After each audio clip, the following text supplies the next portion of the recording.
Քո հրաշքն ամեն օր ուղերձների շարք։ Կարգապահության կարևորությունը։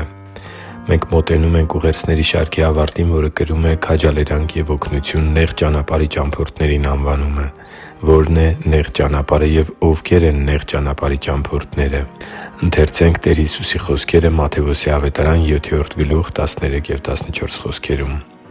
«Նեղ դռնով ներս մտեք, որովհետև լայն է այն դուռը և ընդարձակ այն ճանապարհը, որ դեպի կործանում է տանում, և դրանով մտնողները շատ են։ Որքան նեղ է այն դուռը և դժվար անցանելի ճանապարհը, որ դեպի կյանք է տանում, քիչ են այն գտնողները» Սիրելի՛ բարեկամ,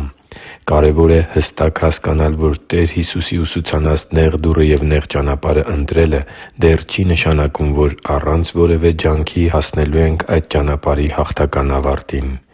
Ճիշտ ինչպես մարաթոնյան մրցավազքը լավ սկսելը չի կարող ապահովել ավարտին հասնելը, այնպես էլ նեղ ճանապարհն ընտրած հավատացյալները պետք է համապատասխան որակներ ունենան սեփական ջանքի վրա ավելացնեն Տեր Աստծու շնորհի օգնությունը, որպեսզի չշեղվեն հավատքի ճանապարհից, չհոգնեն, չթուլանան և չնմանվեն հավատքի կյանքից հետ քաշվողներին։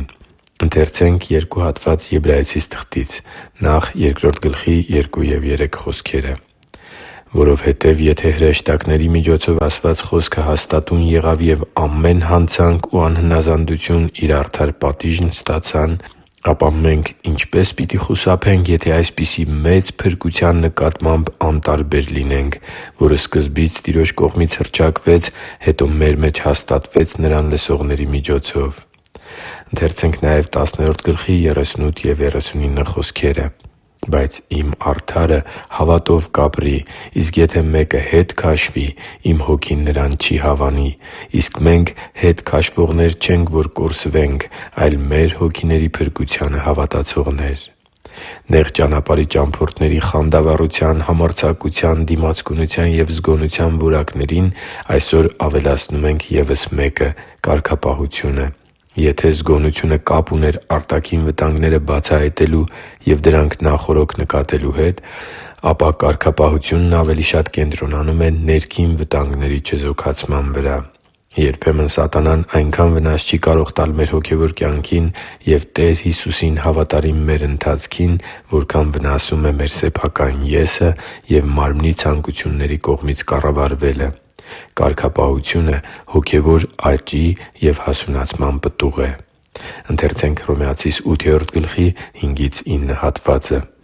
«Որովհետև ովքեր ըստ մարմնի են, մարմնական բաներ են մտածում, իսկ ըստ Հոգու եղողները՝ հոգևոր։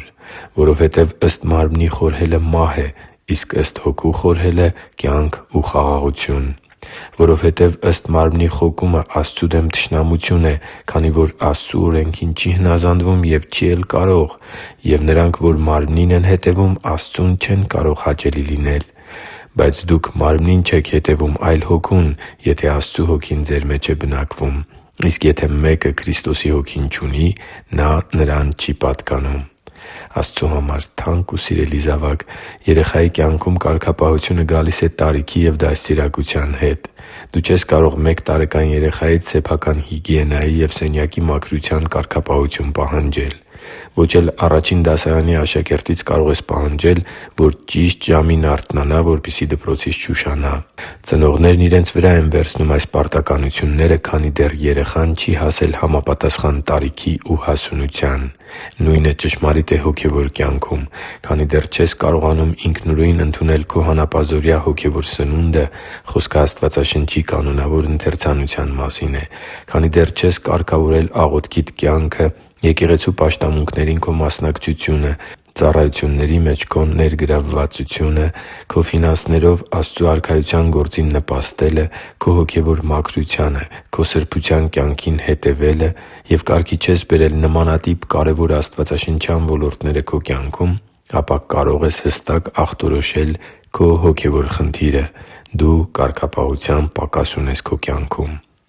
Ա Տիմոթեոս 4:8-10 հատվածում կարդում ենք. «Որովհետև մարմնամարզությունը քիչ բանի համար է օգտակար, Իսկ աստվածապաշտությունն ամեն ինչի համար օգտակար է։ Այն ունի այժմյան և գալիք կյանքի ավետիս է։ Այս խոսքը վստահելի է ու լիակատար ընդունելության արժանի, որովհետև հենց դրա համար ենք տքնում և պայքարում, որովհետև հույս ենք դրել կենդանի Աստծու վրա։ Գտի՛ր մեկին, ով կօգնի քեզ հոգևոր վարժանքների մեջ կարգապահություն զարգացնելու հարցում և կվերահսկի քո առաջադիմությունը։